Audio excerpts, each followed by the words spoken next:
Welcome to my YouTube channel. आज मैं आपके लिए लेकर आई हूँ राजस्थान के नवलखा तथ्य। क्या चीज लेकर आई हूँ मैं लेकर आई हूँ राजस्थान के नवलखा तथ्य। कई बार एग्जामों में क्वेश्चन पूछा जाता है नवलखा से संबंधित, लेकिन हमें याद होता है नवलखा बावड़ी डूंगरपुर में है, लेकिन वो हमसे पूछ लेता है कि भाई नवलखा झालरा कहाँ है। हम कंफ्यूज हो जाते हैं, यार पढ़ा तो था लेकिन अब झालरा कहाँ है, बावड़ी कहाँ है, हम तो कंफ्यूज हो गए और फिर हम गलत आंसर कराते हैं। इसीलिए मैं आपके लिए इस वीडियो में नवलखा से संबंधित सारे तथ्य एक ही वीडियो में लेकर आई हूँ, जिससे आपको आसानी से याद हो जाए, याद करने में कोई दिक्कत न आए, और जब भी आपके एग्जाम में कोई भी क्वेश्चन आए नवलखा से संबंधित तो आप उसका राइट आंसर करके आए। तो आइए चलते हैं हम हमारी वीडियो में। तो सबसे पहले नवलखा झील। कौन सी झील? नवलखा की बात चल रही है तो सारा नवलखा है, तो बस हम पीछे का पढ़ सकते हैं, आगे नवलखा बोलने की तो जरूरत भी नहीं है, फिर भी मैं बोल देती हूँ। तो नवलखा झील कहाँ है? बूंदी में। नवलखा बांध कहाँ है? बूंदी में। तो ये देखिए मैंने आपके लिए दोनों एक साथ लिख दिए हैं ना, तो नवलखा झील और बांध दोनों कहाँ हो जाएंगे? बूंदी में। तो नवलखा झील, नवलखा बांध, बांध और झील दोनों ही पानी से संबंधित है, दोनों की दोनों कहाँ है? बूंदी में। नवलखा बांध और नवलखा झील बूंदी में। नवलखा बावड़ी है डूंगरपुर में। कहाँ है? डूंगरपुर है। ये हमें याद रखना है, ये बिल्कुल अलग है क्योंकि ये दोनों कॉमन हो गए, ये अलग हो जाएगा। नवलखा बावड़ी कहाँ है? डूंगरपुर में। अब आपसे पूछे कि नवलखा महल कहाँ है, तो हमें पता होता है कि ज्यादातर महल उदयपुर में मिलते हैं। कहाँ मिलते हैं? उदयपुर में। तो नवलखा महल कहाँ हो जाएगा? उदयपुर में। अब आपसे पूछिए नवलखा दुर्ग कहाँ है? नवलखा दुर्ग है झालरा पाटन में। वैसे हम जानते हैं ज्यादातर दुर्ग जयपुर में या फिर हनुमानगढ़ में, जोधपुर में, उदयपुर में, ऐसी जगहों पे मिलते हैं, लेकिन ये बिल्कुल अलग जगह हो गई। तो नवलखा दुर्ग कहाँ है? झालरा पाटन में। और आपको पता हो तो झालरा पाटन को घंटियों का शहर भी कहते हैं। क्या कहते हैं? घंटियों का शहर, सिटी ऑफ बेल्स, घंटियों का शहर। तो झालरा पाटन में क्या है? दुर्ग है। दुर्ग के ऊपर क्या लगी है? घंटी। तो घंटियों का शहर झालरा पाटन। तो दुर्ग कहाँ है? झालरा पाटन में। अब आपसे पूछा जाए नवलखा भंडार कहाँ है, तो नवलखा भंडार हो जाएगा चित्तौड़गढ़ में। भाई चित्तौड़गढ़ के राजा थे, अमीर थे, जब अमीर होंगे तो सारी चीजों के भंडार तो उनके पास होंगे ना, सारी चीजों का भंडारण करके इकट्ठा करके रखते हैं, तो पैसों का, सारी चीजों का भंडार उनके पास होगा। तो नवलखा भंडार कहाँ है? चित्तौड़गढ़ दुर्ग में। नवलखा बुर्ज कहाँ है?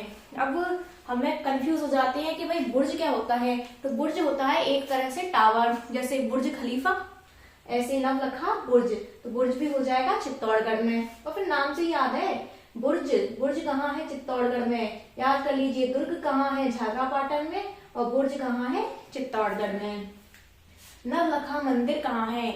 नवलखा मंदिर हो जाएगा पाली में। नवलखा तीर्थ पाली में, नवलखा कुंड भी पाली में। तो तीर्थ, कुंड और मंदिर, मंदिर है एक, मंदिर कौन सा है? तीर्थ स्थल है, और उसमें क्या है? एक कुंड है। भाई हम मंदिर जाएंगे, जो पवित्र स्थान होते हैं बड़े बड़े, उनमें पवित्र कुंड भी तो होते हैं। तो मंदिर कैसा है? एक तीर्थ स्थल है, और उसमें क्या है? कुंड। तो ये तीनों की तीनों कहाँ है? पाली में। तो नवलखा मंदिर, नवलखा तीर्थ और नवलखा कुंड तीनों की तीनों कहाँ हो जाएंगे? पाली में।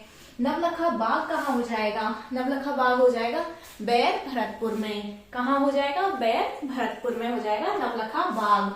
नवलखा सरोवर कहाँ हो जाएगा? नवलखा सरोवर हो जाएगा बारां में। कहाँ हो जाएगा? बारां में। नवलखा झालरा कहाँ होगा? नवलखा झालरा होगा जोधपुर में। झालरा क्या होता है? झालरा क्या है? पहले पानी की जब कमी हो जाती थी तो जो लोग हैं वो पानी को एकत्रित करने के लिए या बरसात के पानी को एकत्रित करने के लिए कुछ छोटे छोटे कुंड, तालाब बनवा देते थे। तो उन कुंड और तालाबों का नाम ही झालरा होता है, उन्हें ही झालरा कहते हैं। तो नवलखा झालरा कहाँ है? जोधपुर में। कहाँ है? जोधपुर में। भाई जोधपुर में पानी की बड़ी कमी है, इसीलिए हमें तो झालरा बनवाना पड़ेगा, तभी तो पानी इकट्ठा कर पाएंगे बारिश का। तो फिर नवलखा झालरा कहाँ है? जोधपुर में। अब ये क्वेश्चन बहुत इंपॉर्टेंट है, ये शायद आपके एग्जाम में आ भी चुका है कई एग्जामों में, कि नवलखा दरवाजा कहाँ है?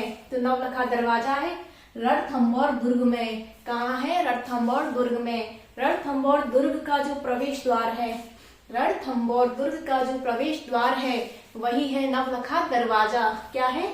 नवलखा दरवाजा। तो नवलखा दरवाजा कहाँ है? रणथंभौर दुर्ग में। एक बार फिर से अपन देख लेते हैं। झील और बांध, बांझ ऐसे याद कर लीजिए, झील और बांध, बांझ हो गए बूंदी में जाके, बूंदी में जाके बांझ हो गए, या बूंदी खा के बांझ हो गए, बूंदी खा के बांझ हो गए। तो क्या हो जाएगा? बांझ। बांध और झील कहाँ हो जाएंगे? बूंदी में। बावड़ी, बावड़ी कहाँ है? डूंगरपुर में। डूंगरपुर में सारे बावड़े, बावड़े यानी पागल, पागल लोग, पागल को लोकल लैंग्वेज में कहते हैं ना बावड़े, तो बावड़ी हो जाएगी डूंगरपुर में। महल, महल सबसे ज्यादा उदयपुर में। दुर्ग कहाँ होगा? झालरापाटन। दुर्ग के ऊपर क्या लगी है? घंटी, और घंटियों का शहर है झालरापाटन। भंडार, भंडार सबसे ज्यादा चित्तौड़गढ़ में। चित्तौड़गढ़ के राजा पैसे वाले, पैसे वाले हैं तो उनके पास सारी चीजों का भंडार है, तो भंडार हो जाएगा चित्तौड़गढ़ में। नवलखा बुर्ज यानी टावर, सबसे ऊंची एक इमारत मान लीजिए, या कोई टावर जो बहुत ऊंचा हो, ऐसे कहते हैं ना गगनचुंबी एक तरह से, कि भाई ये तो बहुत ही ज्यादा ऊंचा है, ऐसा लग रहा है कि बस आसमान को छू रहा है, तो वो हो जाएगा नवलखा बुर्ज। वो भी कहाँ होगा? चित्तौड़गढ़ में। पैसे वाले लोग हैं भाई चित्तौड़गढ़ वाले, तो भंडार भर सकते हैं, ऊंची ऊंची बिल्डिंगें, टावर बना सकते हैं, तो ये दोनों कहाँ हो जाएंगे? भंडार और बुर्ज चित्तौड़गढ़ में। मंदिर, तीर्थ और कुंड तीनों पाली में। भाई धार्मिक लोग हैं ये लोग, पाली वाले। कैसे लोग हैं? धार्मिक लोग हैं पाली वाले। तो मंदिर, तीर्थ और कुंड तीनों की तीनों कहाँ है? पाली में। बाग है भरतपुर में। नवलखा बाग है बैर भरतपुर में। नवलखा सरोवर है बारां में। याद रखिए पानी वाली जो जगह है वो तो बा से ही आ रही है यार।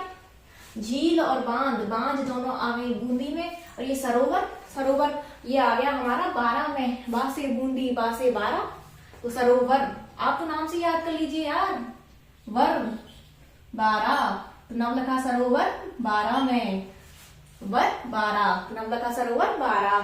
नवलखा झालरा, वही पानी का कुंड जोधपुर। जोधपुर में क्योंकि पानी की कमी, इसीलिए वहां के लोगों ने बनवा लिया है छोटा सा कुंड या कुछ स्थान, जलाशय टाइप, जो कि है जोधपुर में नवलखा झालरा। और नवलखा दरवाजा, रणथंभौर दुर्ग, रणथंभौर दुर्ग का प्रवेश द्वार है नवलखा दरवाजा। अब मुझे लगता है आपको नवलखा को लेकर तो बिल्कुल भी कंफ्यूजन नहीं होगी। आपके एग्जाम में नवलखा से संबंधित कोई भी क्वेश्चन आ जाए, आप उसको छोड़ के तो नहीं आओगे। और मैंने आपको समझाया है, आप ये वीडियो बार बार देखिए जिससे कि आपको ये याद हो जाए, रिवीजन कीजिए। बहुत ही आसान है, 1 नंबर 2 नंबर मिल सकते हैं आपको इस टॉपिक से, तो हमें ये नंबर बिल्कुल छोड़ना नहीं है। कोशिश करने वालों की हार नहीं होती, लहरों से डर कर नौका पार नहीं होती, और कोशिश करने वालों की हार नहीं होती। तो कोशिश करते रहिए, ये आपको याद जरूर हो जाएंगे। पहले वीडियो में करा दिए थे मैंने मामा भांजा तथ्य, फिर सावन भादो तथ्य, अब ये हो जाएंगे आपके नवलखा तथ्य। तो इनको अच्छे से याद कीजिए। मैं आपके लिए नेक्स्ट वीडियो में फिर से लेकर आऊंगी ऐसे ही कुछ कंफ्यूजिंग फैक्ट। तो मिलते हैं हमारी नेक्स्ट वीडियो में।